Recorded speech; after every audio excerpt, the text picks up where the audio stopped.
Connect Pro bano bemanya bakira mu byokugula n'okutunda ettaka n'amayumba bo besigwa be batakusiba kiwani Home Connect Properties be bakuyunga ku makaga g'olubeererako ne golene ekibanja mpola kati beeyune munywanyi tusange ku office zaffe ku Kampala Road ku Mabirizi Complex ku mwaliro gw'omusanvu ne Nansana ku Mastowa ku kizimbe okuli Opportunity Bank ku mwaliro gw'okubiri oba tukubire ku ssimu naawe osobola okufuuka landlord n'ekyapa kyo mu ngalo. Home Connect Properties.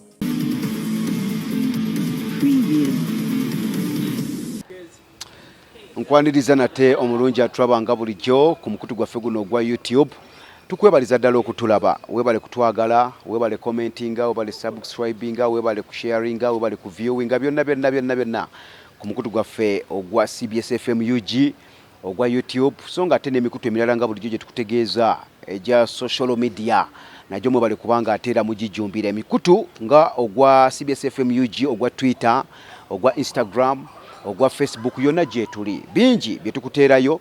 tuku updatinga buli kadde konna okufuula omumanyi mu nteekateeka eyo osonga tena mu abalanze naffe ku mikutu gyaffe egyo egya social media mutukoze bulungi nnyo era mmanyi temwejjusizza kati nno kiba kitegeeza nti nammwe abatannalanga naffe ku digital platforms zaffe tubayita tubasagula mujje wano wali ekituufu luno lwe lutindo olugendo okutuusa ku bizinensi yo n'omuntu gwe weetaaga okubanga ataakuwagira ye CBS FM Digital nkutegeezezza YouTube, Instagram, Twitter ne Facebook emikutu egyo weegiri ne bwogerako bugenzi n'olabayo ojja kukakasa nti following gyeri y'amaanyi nnyo ky'onaaba otukwasizza kijja kutambula wenneebaliza nno bannaffe aba Home Connect Properties Uganda Limited baba bakizuula nti bwe neegatta ku CBS FM UG digital platform naddala programu eno ya Sports Kalaso tajja sigala kyekimu ajja tuuka ku bantu be yeetaaga okubanga ataaweereza ajja tuuka ku bantu abayaayaana okukyusa obulamu bwabwe nga bakulaakulana mu nsonga z'ettaka abaagala okutunda ettaka abaagala okuligula abaagala okulikulaakulanya abaagala okulipunta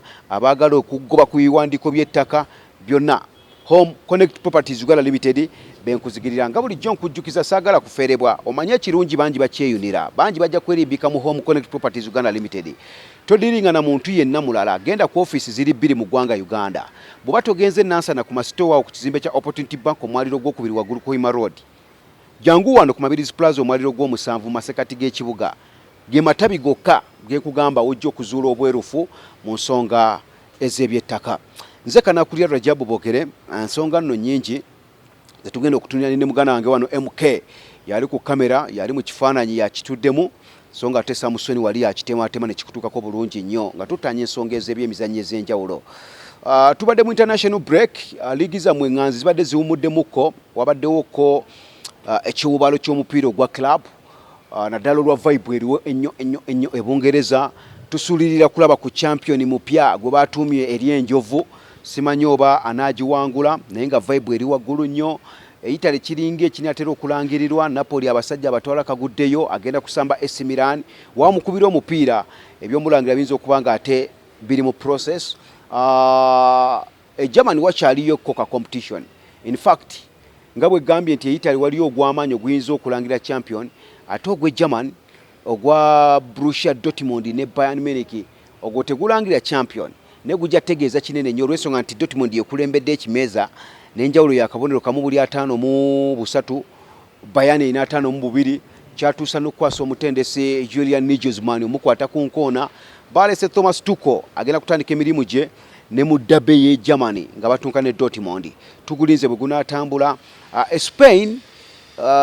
vibe si y'amaanyi nnyo wadde Barcelona eraze dominance Barcelona etwala Real Madrid nga kaguddeyo era bwe kitaba kiwatabawo nkyukakyuka ndaba nga abalina obusobozi obuwangula ekikopo ekyo banaffe aba Barcelona kati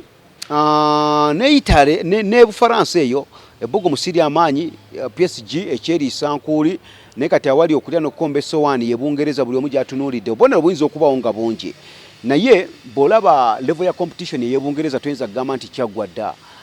Arsenal kubanga ate kulembedde n'obubonero bwekulembedde nabwo era nabo bennyini babakimanyi tekinnaggwa rese ekyali y'amaanyi emipiira 28 Arsenal gye yakazannya esigaza emipiira 10 ku mipiira 10 eyina kuwangulako ndowooza emipiira singa 8 ku bubonero 30 obuli mipiira 10 Arsenal ojja kulowooza nti yeetaaga obubonero nga 24 25 bw'olina okuba nga ate ekuŋŋaanya era in fact bw'olaba obubonero obuliwo lwakuba bano balinayo game in hand ndowooza obubonero nga bulina kuba nga 25 26 awo erangirirwe kitegeeza obubonero 26 gy'emipiira gy'erina okuwangula 8 buba 24 mipiira nga 9 reso ogiraba nti ku mipiira 10 alina wangula mipiira kumpi 8 akole y'amaliri mipiira 8 nga wangula buwanguzi then nokukola y'amaliri kati ekibuuzo ekyo kikulu kyetugenda okuba muto tutunulire emipiira 10 Arsenal gyesigazza erina capacity ewangula emipiira 8 nekuŋŋaanya obubonero 24 nekolamu n'amaliri neweza 25 nemanya nti efiiriddwa mu bubonero 5 mipiira 10 egisembayo gye tusigazza ekyo kibuuzo awo we tuli kati then Manchester City mu Premier abuzaayo emipiira 11 kuba gambye alinayo ku mupiira gw'abanja mupiira ogwo gwali gwa FA baali bazanya FA nga Arsenal ezanya Premier n'atazanya ne bagurizavinga kati emberebe ziweeri n'okusoomooza kyekyokuba nti Man City alina emipiira mingiko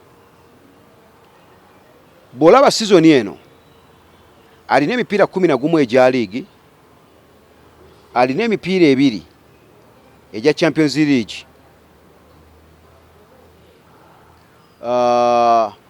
ng'ogyeko emipiira 2 egya Champions League mwagala okutukira ne club ya Bayern Munich alinamu omupiira gwa FA ogwa Sheffield egyo 14 kati tutuna 14 egikyali fomo naye waliwo obusobozi bw'ossuka emipiira 14 kitya bw'awangula Sheffield n'agenda ku final ya FA aba ayongeddeyo omupiira omulala bw'ajja mu Bayern Munich ku quarter final n'agenda ku semi final aba akulyetinze emipiira 2 emirala ejja home and away ku luzanyo lwa semi final kitegeeza waliwo obusobozi bw'okulaba nga Man City ku mipiira 11 14 eyongerako emipiira 3 gy'era emipiira 17 owulira gy'alaga emipiira 17 Arsenal alina 10 gy'atunuulidde gy'abalirira gy'abajetingira gya Premier League yokka ndowooza tekiniki ogiraba awo Manchester City ekyawambagatanya ate nga Guardiola yakyogera lunye n'agamba ye byasuubira okumubala ng'omutendesi ow'amaanyi olupimo lwagala okuseetinga lwa Champions League awatali Champions League teyerabanga mutendesi w'amaanyi alina kwogerwako nga bakabejja kuba emboozi zonna amuteekamu ez'aba Mourinho bo bawangulire Champions League newankubadde kale Mourinho tamuwangulidde Bungereza aganye yamuwangulira Portugal n'amuwangulira Italy n'amuwangulira Spain abasajja gaba Ferguson betwogerako bawangulire Champions League so amaaso ayinza okugassa nyaawo nkulaga obusobozi bwa buli omu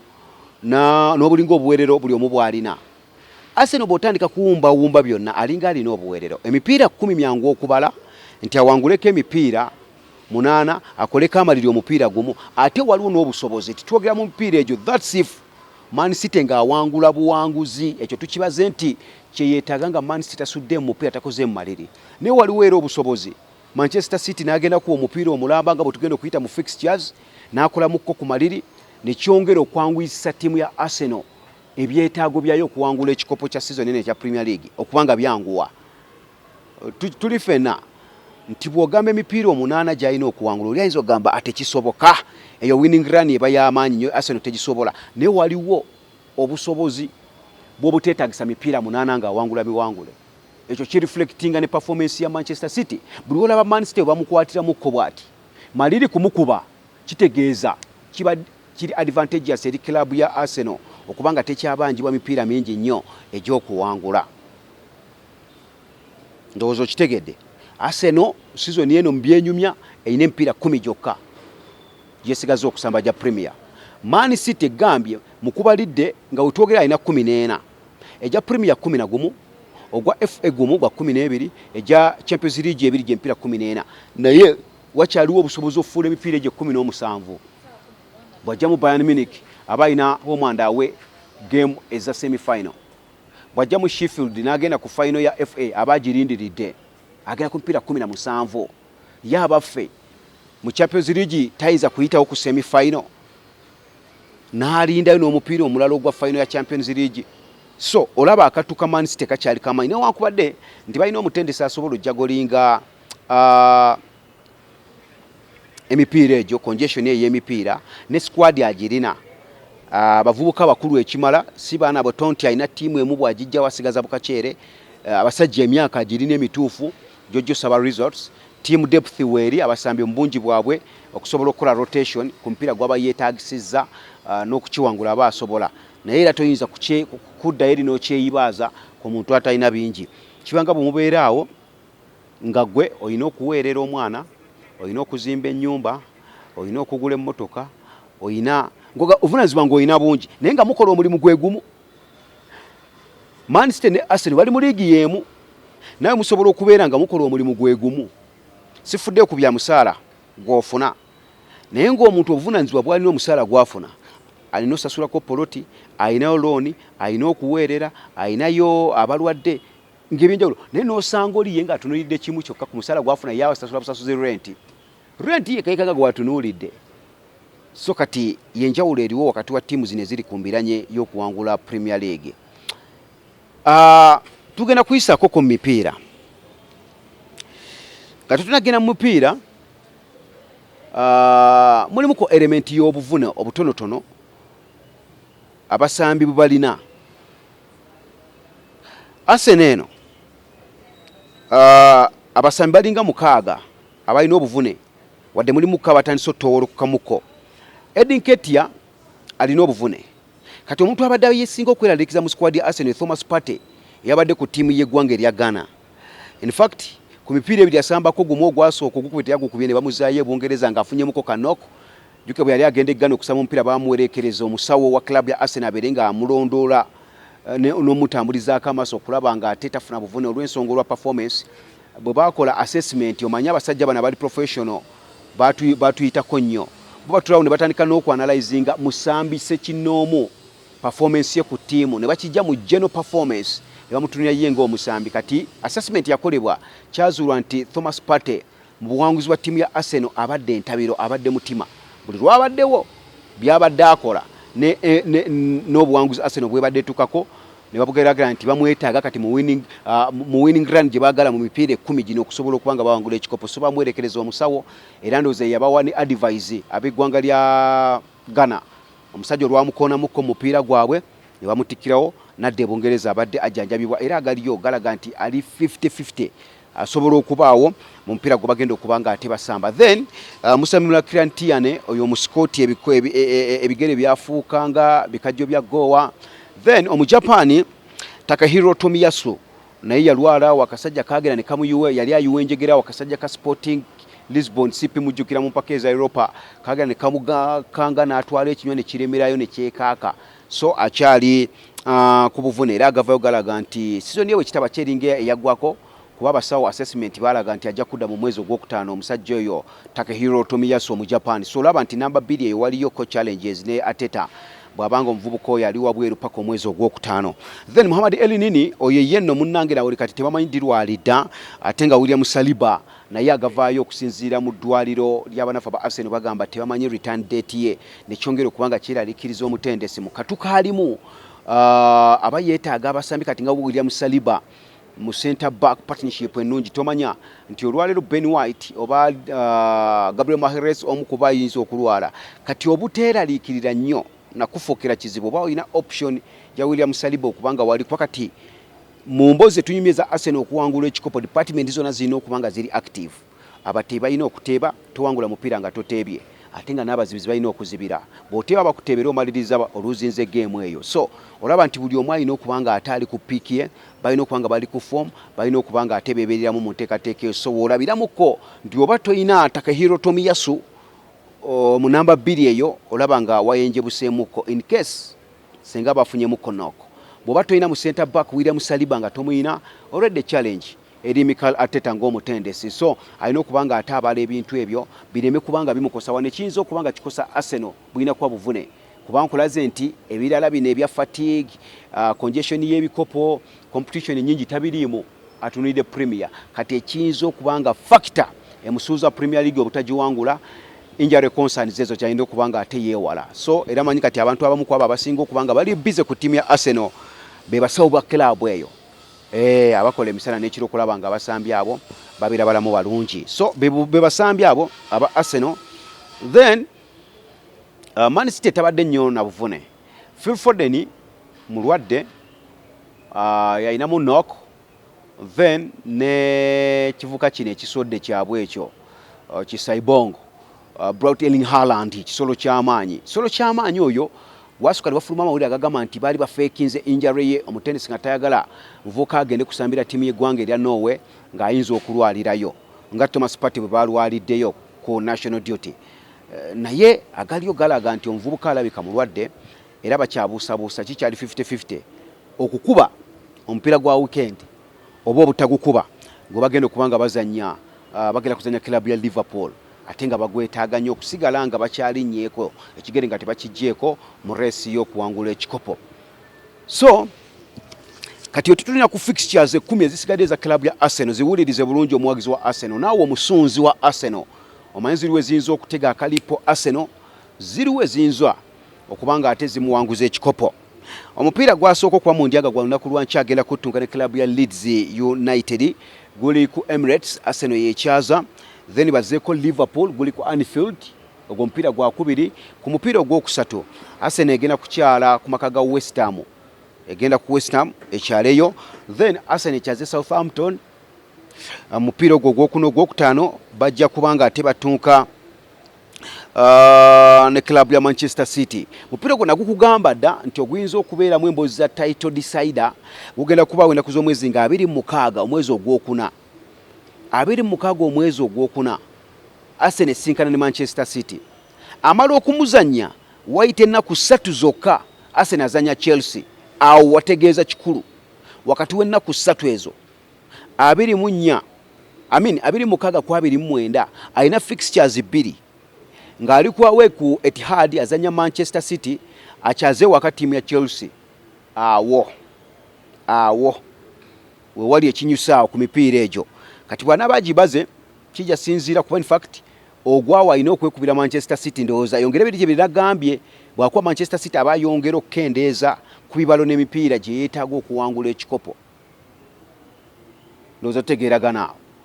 bajja kusinkana nga 26 omwezi ogwokuna basinkane Chelsea nga 29 omwezi ogwokuna eyinza okubeera nga double header y'abanafu aba Arsenal bano so kati awajja kubawo ne ttiimu eziri boge nga Newcastle abaagala okukiika bagende mu bifo ebikiika gujja kubeera ku St James Park Newcastle yekyaza then bajja kukyaza Brighton ejja kujja ku Emirates bagikyaze so nga tebalina ogwa Nottingham Forest naye eri ebit boge yakozesa amaliriri kilabu ya Manchester City tugijjukiraawo omupiira gwa Arsenal okugenda okusemba bwe bayakuwanika kikopo kugenda kubeera waka abasajja bano basengeka bana fixture abangereza ekyo bakikola dda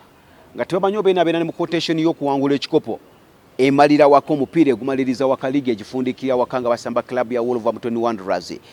so liigi bwetyo bweri kusaidiza abanafu aba club ya Arsenal kati Manchester City katulina emipiira 14 gyalina egya liigi 11 Champions League emipiira 2 n'ogwa FA semi-final ogwa Sheffield omupiira gumu asooka okubeera mu nsiike Manchester City agenda kutunka ne club ya Liverpool lunaku lw'omukaaga tunka ne Liverpool ye Manchester City oyo gwokuliko okulya no kombe sowaani Liverpool nayo byebala egamba yagala kusesetula timu ya Spurs mu bifo ebina ebisooka kati Manchester City ku Etihad bwe maliriza Liverpool agenda omukyalira agenda ku St Mary's Stadium akyalire Southampton egyo emipiira 2 ogwa Liverpool ne Southampton gigenda kwa gimuteekateeka ogenda mu Champions League mwagenda okusooka okukyaliza ku Etihad Bayern Munich yasooka okugukyaza bw'aguvaamu kyonna ekiraba kivuddemu akyaze Leicester City nagwo yagulina Leicester City mujja kubanga kukolera mu correction kwetereza bagende ku Allianz Arena e Bayern okutuuka ne Bayern Munich omupiira ogw'okuddingana okumanya Man City avudde mu Champions League oba yeeyongedde emipiira emirala 2 ejja home and away ku luzanyo lwa semi final. Awo tujja okukimanyira ekyo. Kati obwamaliriza okuva ku Allianz Arena mu mpaka za UEFA Champions League agenda mu kikopo kya FA, awo agenda mu bikopo back to back. Ava mu Champions League ajja mu FA, kisamba club y'abanafu aba Sheffield United ku semi final ya FA. Olumajja okuva kyalire Brighton yajja okugenda ku Brighton, ate Arsenal ajje ku Etihad nga bwe nagambye ennaku z'omwezi 26 gemu ya bulijjo okubanga ate ebeerawo. Ogwo bwe gunagwa ogwa Arsenal Man City olwo tugenda kutandika okuba ne debates ez'amaanyi nga tusinziira ku biki ebya bitambudde emipiira egyo egiba gimaze okuzannyibwa. Jjukira bagenda kwesisinkana ekirala nga Man City ayina emipiira mingi gy'abanje egya Premier okusinga Arsenal, kubanga kugambye nga tebanneesamba ogwenda kuz'omwezi 26 ogwa Arsenal Man City. Man City agenda kupasamba emipiira gya Premier League, asambye Liverpool gwasamba ku lw'omukaaga luno, asambye Southampton, asambye Leicester City, asambye Brighton. Mipiira 4 ku mipiira 11 ajja kuba yakasamba emipiira 4. Olwo ng'akyalina emipiira 7 ng'alina emipiira 7 gya Premier. Mipiira 7 egya Premier ajja kuba mu ne Fulham, ajja kuba alinamu West Ham ku Etihad, ajja kuba mu ne Leeds ku Etihad, Everton ku Goodison Park, Chelsea ku Etihad n'omupiira ogwa Brentford. Omupiira gwa Brentford nga yegukyaza. Kyokka Arsenal banagenda okusinkana bo ne Manchester City ng'emipiira gye gigenderedde. Olw'ensonga ku mipiira 10 gyabuzaayo agenda kusooka ajjewo gwa Leeds gwalina ku lw'omukaaga, ajjewo ogwa Liverpool, ajjewo ogwa West Ham, ajjewo ogwa Southampton. Ajja kuba abanja emipiira 6 nga bw'asamba ogwa Man City aba abanja 5, ligambye aba abanja 7. Ndowooza olaba nti ebyalo bijja kubanga byeyongeramu kaawo. Man City amanya emipiira gy'abaabuzaayo yeetaagamu ki okusinza ku performance ya ttiimu ya Arsenal gyebeetaddewo. Bubonero bweyongedde kukendeera kibanga kyeyongeddewo, so kati awo waliwo okulya n'okkomba essowaani. Kati Man City twali tutunidde omupiira weetuukira ku nnaku z'omwezi 26 omwezi ogwokuna okusamba kilabu ya Arsenal. Kati bwe mumaliriza nkugambye ayina Fulham, ayina West Ham, ayina Leeds, ayina Everton, ayina mu Chelsea, ayina mu Brentford. Gy'emipiira egyo ejja Manchester City gyerina n'eri kulaze ttiimu ya Arsenal emipiira gyerina, nga tutunuulira race eyani agenda okuwangula ekikopo. Nejjukira kino nkibabuulira, twegendereze nnyo emipiira 2 oba 3 egigenda okusooka. Gumu 2 3 tugyegendereze nnyo, naddala ttiimu zino ennene ziri mu race y'okuwangula ebikopo, ttiimu ezibadde n'abasambi abangi nga bali ku mawanga gaabwe basamba omupiira. Mugenda kulaba elementi ya fatigue, obukoowu, ng'akatiimu kakuleetera omupiira lwakuba ekyenjawulo ekiriwo eringa advantage. Kati olaba Man City agenda kusamba Liverpool, bonna bwe kiba kya bukoowu babadde n'abasambi abakikiridde ku ttiimu zaabwe ez'eggwanga. Ekyo kiyinza okubalansingamuko ekya Arsenal Liverpool. Then ogwokubiri ajja kubasamba Southampton, ogwo bayinza omutwalamuka akabundu. Southampton yabadde nnyo n'abasambi bagenze ku mawanga yabadde fresh, abasambi abasinga baawumuddemuko, awo bayinza omutwala akabundu batanagenda mu mpaka za Champions League okusamba Bayern Munich. Kati Arsenal ono agenda kusukka kusamba Leeds United ku lw'omukaaga, ogwo jaguulira. Leeds tabadde nnyo n'abantu batambudde, yasigadde awummudde. Bw'ava ku Leeds asambe Liverpool, abalabeko nga bajja kubeera mu kiti kyekimu. Kati awazeeko West Ham, egyo emipiira 3 mikulu nnyo. Arsenal agijjamu obubonero 9. Ye abaffe bwe butawera 9 bwe baba bamukubyemu yo Man City, ogwa Liverpool, Southampton, egyebiri anaabagiwangudde. In fact ayinayo n'ogwa Leicester City anaabagiwangudde. Agenda kweyisa atya? Ali mu bikopo 3 tannawangulayo silverware yonna season eno. naye ayagala Champions League nga priority, ayagala Premier League, ayagala FA. Byonna asobola okubiwangula, ate byonna asobola okubiremwa. Ako kabayita akapiira akeetooloovu. Nkujjukiza banafu aba Home Connect Properties Uganda Limited, ekikulu kya byonna gwe munnanga ali eyo nkuba kyeyo, gulawo akawunti. Todda mu bino mbu ate banzibye ssente zange, okyawe maama wo, okyawe muganda wo, okyawe taata wo, okyawe ssenga wo, gw'obadde oweereza ssente kikemo. B'oweereza balina ebizibu ebyabwe. Okimanyi ekyakujja e Uganda butabaawo ssente zimala ate ebizibu nga bingi. Kati gw'oweereza ssente wamuleka mu bizibu ebingi awatali ssente zimala ate gw'omuweereza ssente zo. Kyenva nkuba akaama. Oyagala politiiki ekyakutwala na kuzimba. Jangu ogulewo akawunti mu Home Connect Properties Uganda Limited, otandika okusevinga nabo. Poloti ejja kuggwayo, ebipapula babikole, ekyapa kyo kibeerewo wali, batandika okuzimbira ennyumba ogende okudda ng'oli Land Road. Nga tukyali mu mboozi zaki za bupangisa. So banafu aba Home Connect Properties Uganda Limited balina estates enteeketeeke obulungi wali Namayumba ku lw'Ehoima we bali, era nga bagamba nti enguudo zonna ezingira ekibuga Kampala balinako poloti enteeketeeke obulungi ennyo ezirina enguudo, amazzi, masannyalaze, byonna baabitambuza dda era gye biri bulungi nnyo. Nze Kanakulira Rajabu boogere. Program Sports Kalaso ku mukutu guno gwa YouTube ogwa CBS omutongole gye tuyita official channel CBS FM UG gy'oba oteekamu, sharinga programs zino ng'oweereza ne ku banno bazirabe banyumirwe, obaagazise omukutu gwaffe ogwa CBS okubanga ate ogulaba so nga ateramu abennyini abagenda okulaba, omugenda okuva n'abagenda okujja okulanga naffe. Naawe alina business kugamba gireeta obeere nga atoolanga ne digital platform eya CBS, ensonga zibe nga ate zitambulira ddala bulungi nnyo. Njagala kweresa era nga nkwagaliza obulamu ne ngamba nti Ssaabasajja Kabaka awangaale. Home Connect Pro bano bemmanya bakira mu by'okugula n'okutunda ettaka n'amayumba bo beesigwa be batakusiba kiwani.